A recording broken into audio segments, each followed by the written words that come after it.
deal. Well, I'm assuming you only had one kid that you had Just to deal one. with. Okay, all right. So Yeah. you were living in another state, and did they keep the support in the home state where you were, where the child was there, or did they move the child support, or the RIC to the county where she was at? No, everything stayed in Georgia. Oh, So okay, all right. So I remained in my next Georgia. question is, okay, so my next question is that every 3 years when they came back to you and they wanted to, they seen this little letter, you get subpoenaed, you're served, right? Did you have an attorney on retainer? Did you keep an attorney on retainer? No, I never got the subpoenas or anything like that. For us, it was always tied to a promotion or a change in my income. So because I set everything up, I read all the information, so I knew the scheduling and everything like that. The only times we had court involved in our situation was me trying to fight for something that she was purposely preventing. So, Got it. initially trying to get her to remain in the state, which, that failed. And then the other two were related to trying to get her to allow him to fly unaccompanied minor.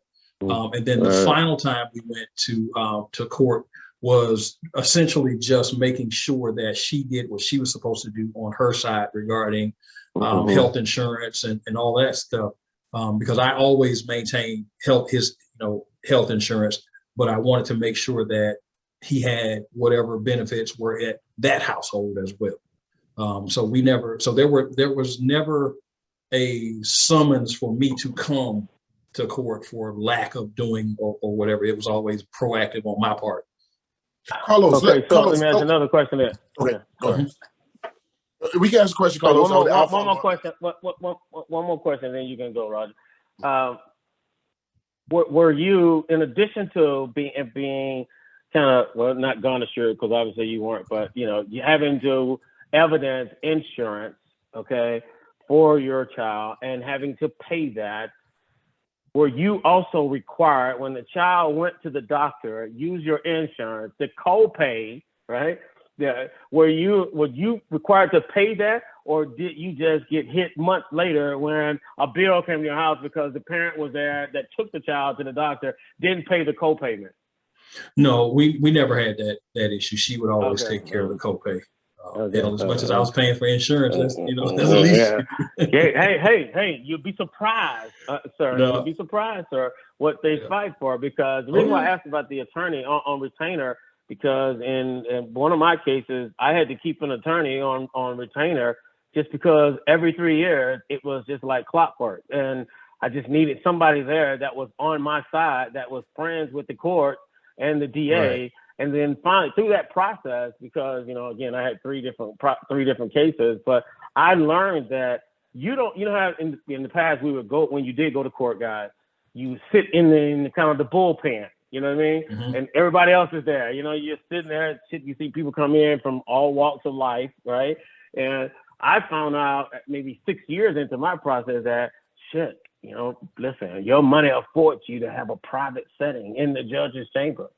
Did you guys know that? Yeah. Oh, see, you knew that. See, I didn't know that. I was just baffled when I found out. I was like, oh my God, shit. So let me go ahead, Roger. Sorry. No.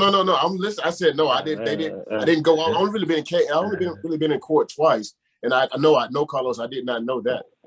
Yeah. Well, I want, if you can imagine, 3 different kids, 3 different women, and every 3 years. So that the cadence of that, right? Yeah. And I stopped. Mine stopped in 2022, 2017, 2018. All mine stopped. So. Yeah. Let me ask you guys about this. Bose, like I said, we a little bit, we touched on it. But Carlos, excuse me, and Bose, you as well. What about, since you're in different states, what about the educational issues? Maybe being in different time zones, scheduling PTAs and parent-teacher conferences, and access to information, access to medical information. Was there an issue with trying to transport, even electronically, right? But was there an issue with getting access to teachers or doctors or Was it hard for you to try to participate because of Bose? California's 3 hours away as far as time zone. You're out here on the East Coast. Can you guys talk about those little nuisances? So for me, we never had issues with school or anything like that. My ex-wife was very, that wasn't an issue for us. So she wanted me to be active in school and that kind of stuff. So I always had access to his teachers.